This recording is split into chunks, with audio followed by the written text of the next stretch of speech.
Hello and welcome. Welcome back to the show and happy Sunday to you. I am your girl, Vanna, and it is time once again for the culture update. You already know what I'm bringing you. I'm bringing you the hottest and latest in the culture news, everything that's been going on. We're going to talk about it. It's been a great Sunday. So I hope everyone's doing well today. Beautiful day outside today, but we got a lot to get to in this show. So I'm super excited to bring it to you. Special shout out to the culture creators. Make sure you all subscribe to the culture creators channel and check them out on all of their media. Culture creators made this show possible. So once again, shouts out to them. Guys, we got a lot to get into today. It's going to be a great show. We're going to start off talking about something that I think needs to be further discussed. I feel like there should be more light shed on these issues. And I feel like there are some words that are just thrown around. I guess like topics or like phrase words that aren't really discussed in length. And so we're going to do that a little bit today with our first topic. We're going to get into racial disparities. And I actually heard a little snippet on the news where a couple of anchors were talking about racial disparities, but they really just passed over what racial disparities really mean and really do to our country. So I started thinking about that and thinking, what are the racial disparities? How real are they? How prevalent are they? And they're really prevalent and they're really real. And I knew they always existed. Like we talk about all the time how brown and marginalized people and people of color and all these people have it harder than everyone else. But like, let's really look at the numbers. Like, let's look at some graphs, let's look at some statistics, some sources, and really see like where the disparities lie. So the first one we're going to show you is going to be the race gaps, the disparities between race and SAT scores. So here's the graph. And just in case you can't see it as largely as I can, I'm going to go over a little bit of it with you. So in the dark navy blue color, almost looks black, the darkest color there, those are going to be the Black people. You have a lighter blue, which is like a royal blue, that's going to be your Latino culture. Then you have the lightest blue, like a sky blue, those are white people. And then you have a gray looking color, those are going to be your Asian people. Now take a look at the bottom of the graph. It's going to show you the scores of these people, and then on the left hand side is the percentage of scoring in each range. So take a look at the highest score at the very end. It's the 750 to 800 score. Asian people are the highest in that genre. And look at the disparities of color. Look at the disparities between the white, the Latino, and the Black. Almost in every single category, the Blacks are behind in SAT scores compared to even Latinos, and then Latinos even more so compared to white people. So this is very telling. The only time the Black score really accelerates past the white and Latino demographic is when you look at the scores that are the lowest scores. So we look at the beginning of the graph where it says 300 to 350. That's the scores that they received on their SAT. 350 to 400, 400 to 450. And look at that. The numbers for Black Americans are skyrocketed in the category for the lowest ACT scores, as well as Latinos. Latinos are right there with us. Not as high, but definitely up there in the low score range. So this it brought a lot of questions. Like like if you ever thought, was education a real disparity amongst people of color, then this among many other graphs and statistics should be your answer, because we can clearly see there is a disparity. We also know that, I don't know, time is ticking, but pretty soon white people will no longer be the majority. But as of now, white people make up the majority. So let's look at the locked up in jails category. So we have locked up in jails, white, Black, and Hispanic. This is in, the first one is US population. And then we compare that to the jail incarceration for white, Blacks, and Hispanics. Look at the disparity. We have 60, I'll call it 3% white people in the US population. Of those 63% white people, it looks like roughly 58% of those white people are incarcerated. But look at the Blacks. Out of, what is that, about 12% we make up about 12% of the US population, and we make up about almost 40, about 35% of our population is in jail. So that is a huge, huge, huge, huge difference. It's insane the amount. Look at the Hispanic levels. So Hispanic levels are also pretty bad, really, honestly. If you think Hispanics make up roughly, what is that, about 18%, 18% of the US population. And of that, incarcerated are 15%, 15%. So 18% population, 15% incarceration. You leave a 3% margin of error of not people that are not locked up that are in the US population that are of Hispanic descent. It's awful. These disparities are shockingly, shockingly true and unfortunate. So how does this all roll into COVID-19? Let's take a look at the COVID-19 hospitalization and death rates among active EPIC patients by race, ethnicity, and this is as of July 2020. And this rate, as we see, is per 10,000 people. Now, let's look at the numbers. Hospitalization rate is in blue, death rate is in orange. The hospitalization rate for Blacks was 24.6, the death rate was 5.6. The hospitalization rate for whites was 7.4, while the death rate was 2.3. Let's just not even comment on that. Let's just look at Hispanics.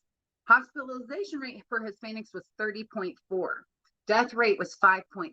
So we had the exact same death rate as the Hispanics did. However, they had a higher hospitalization rate. Well, what does that tell me? That tells me that they may have a little bit better access to hospital care. They may have a little better hospital care, maybe not much better, but if we're just comparing Hispanics to Blacks, we could see that maybe those that are being treated in the hospital for Hispanics were able to recover and survive more people on that level than they were for Black people. And that's mostly because the communities that Black people live in. Let's look at Asians. We have a 15.9 hospitalization rate and a 4.3 death rate. So even the Asians are higher in both hospitalizations and death rates than white people. Why are all of these things a factor? How is this even possible? Why, if white people are the majority of the population, the majority of the culture, how is it that they don't suffer? How do small little minority groups suffer an even greater number than a large number of people? And really, the answer to that is the disparities in the socioeconomic circumstances from which these people are coming from. If they live in areas where there's not transportation, if they live in areas that were heavily redlined back in the day and even to this day, if they live in areas that don't provide a lot of hospitals, a lot of medical care, all of these things are going to factor into the level of care they receive, how long they're going to end up in the hospital, and whether or not they're going to be able to recover easier or harder or at all. So it just goes to show that when you are looking at disparities among races when it comes to education, when it comes to incarceration, when it comes to this right here, COVID-19, the reason why these minority groups suffer so tremendously more than larger white populist groups is because of the socioeconomic surroundings from which they live and where they come. And unfortunately, there isn't, there's a lot of places that have been gentrified, yes, but there still are a lot of places that are considered very low, very ghetto, and they don't have access to even grocery stores, let alone bus rides or, free healthcare, any of these things. So those are the major issues with the system when it comes to racial disparities. And like I said, it's due to all of the things that have happened, from slavery to redlining to, Board of Education situations, all of those situations that have happened and occurred throughout the years have really made it to where we've marginalized people and we put them in a racial gap. And that's where we are today, and that's why we fight today, and that's why we talk about these things and bring them to light. Any of these things can be looked up. Don't take my word for it. Do your own research, look it up yourself, figure out what racial disparities are happening in your immediate community, and understand it and understand why it happens. And don't just think people are lazy and they need to pull themselves up from their stupid bootstraps, whatever that means. It's just not simply the case, and it's just not always possible. And I think a lot of people just they want to blame people for their circumstances. And unfortunately, sometimes it's not always just their fault, and they're solely their fault. So that is the little bit of education we have for now. Let's go ahead and move it on over. It is time for some entertainment news. We got the juiciness, and man, you guys are going to have to help me out as to what the heck is going on, because I feel like every single time we jump into some entertainment news, there's always some craziness happens that like I didn't know about. Like I had no clue some of this stuff was going on. So let's just jump right into it. First off, let's get this out of the way. R. Kelly facing up to 20 years in prison as a jury begins their deliberations. And I want to know, will he be considered guilty?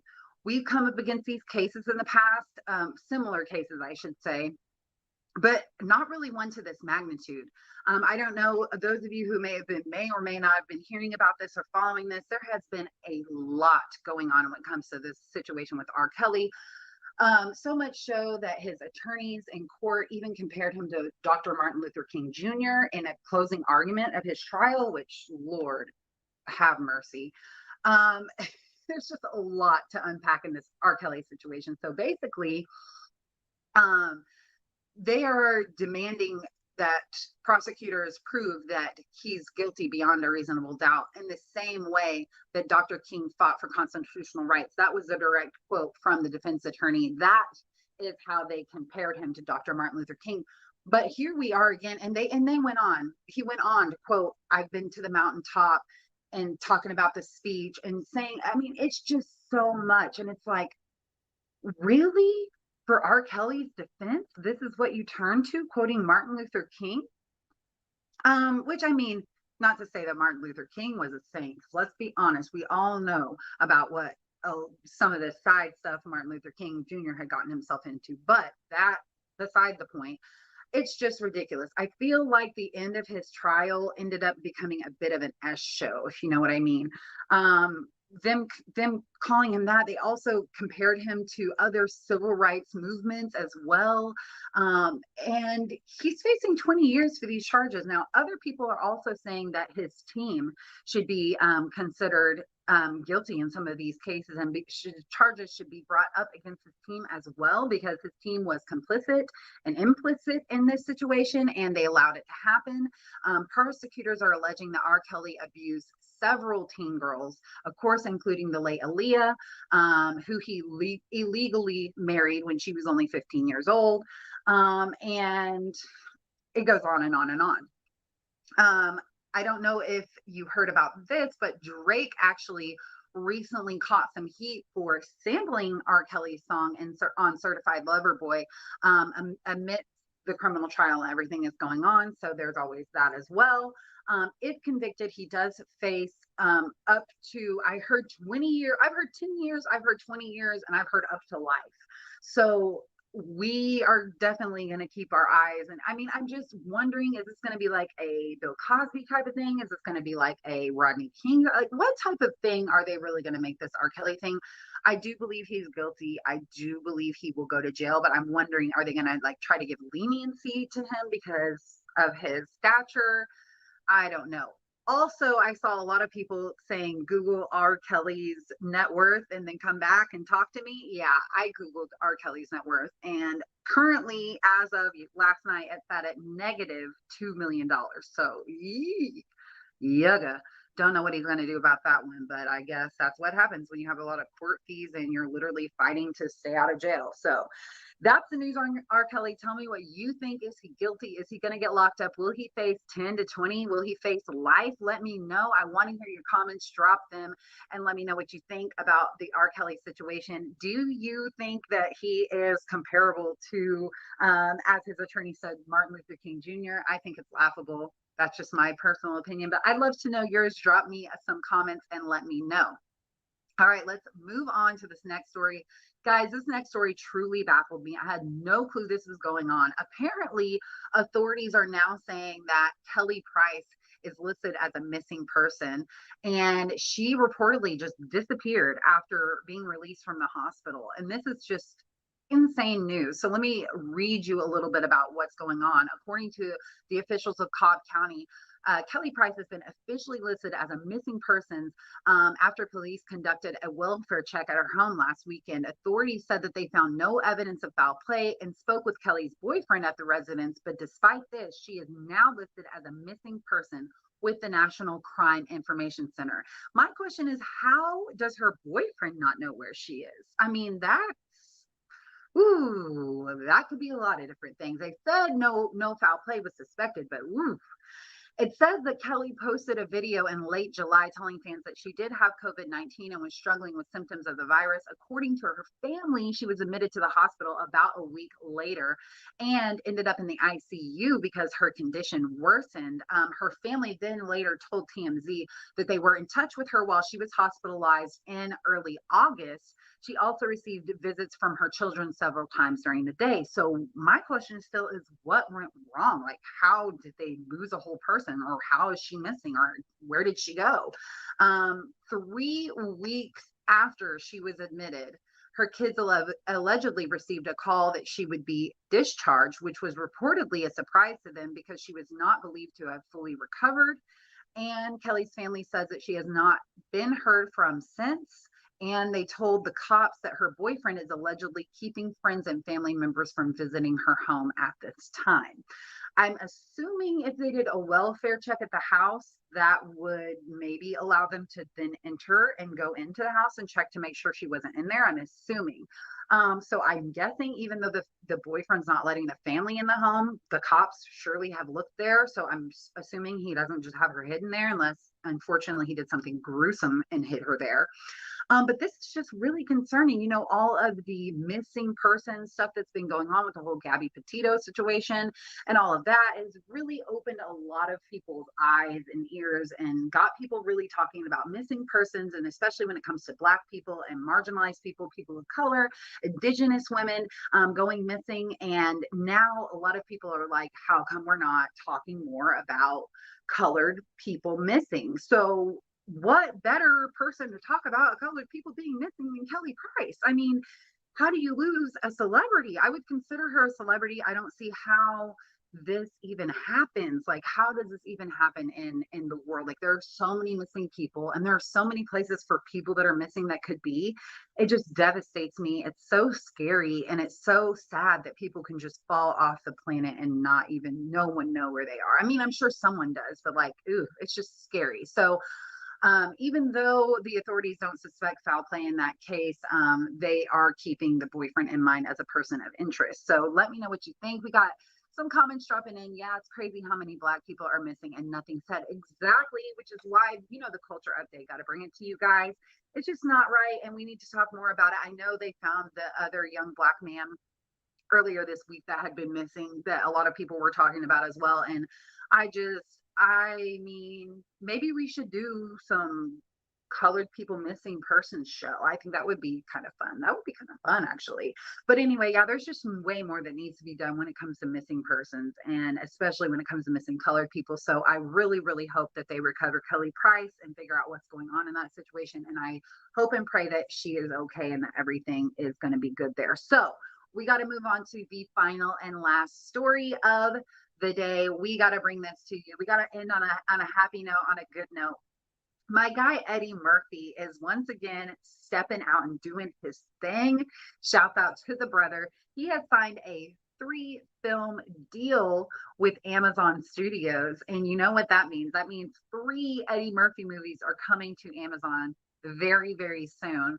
And this is just great. And this is coming right off the heels of the highly anticipated coming to America.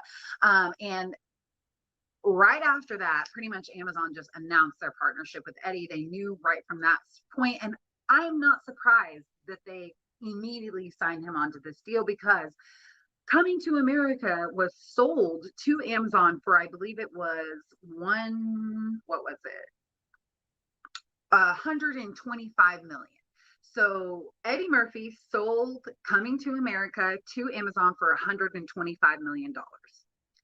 As you know, it was a massive hit. It drew in $1.4 billion in minutes of the total viewing week between March 1st and March 7th among just US viewers alone. So can you imagine 125 million and it pulls in 1.4 billion. So I'm sure after Amazon realized that that happened with Coming to America, they knew they were sitting on a gold mine with Eddie Murphy, and they were like, yeah, you want to make some more movies? We got a 3-movie deal for you right here. So it was not mentioned how much the contract for the 3-movie deal turned out to be for. However, it does say that he will be fully involved. I'm sure he'll be fully involved with the movie making, the directing, and all that. And it's super exciting because I love Eddie Murphy, and I think he's just an all-around hilarious, great. He is a true comedic genius, for real. Like, people want to compare comedians all the time, and I really truly feel like Eddie Murphy is a true comedic genius. I don't think I could say the same about someone like Kevin Hart, for example. Not to say that Kevin Hart isn't a funny person. He's a very funny person, but I don't believe he's a comedic genius. I do believe Eddie Murphy is. So I'm really looking forward to seeing what these new movies, new films, new projects coming to Amazon are going to be like. Eddie, glad to see he's still doing his thing too, by the way. I mean, he's getting up there in age, but he is still in the game and still doing it. So we're glad. I'm also curious to know if he will do another take on the movie Trading Spaces. I think it would be great if he got Dan Aykroyd back again. I'm wondering if that would be maybe something that they would talk about. So Eddie, if you can hear this, hit up your boy Dan Aykroyd. Let's get another Trading Spaces. I think that would be a great new adaptation to that movie. I think it would be really, really funny. So what do you guys think? Are you a fan of Eddie Murphy? What do you think about this 3-film deal? What do you think he will bring to the Black culture for us? I'm also hoping, obviously, that he dresses in his many 20,000 different, I guess, costumes or whatever you want to call them, characters that he plays. I think those are always great movies when he does different characters as well. So shouts out to Eddie Murphy doing his thing. All right, guys, thank you so much for joining me. That wraps up the show today. Once again, drop some comments, make sure you subscribe, and don't forget to tune in next week for another episode of the Culture Update. That's all for today. We'll check you next time. Thanks for watching. Bye.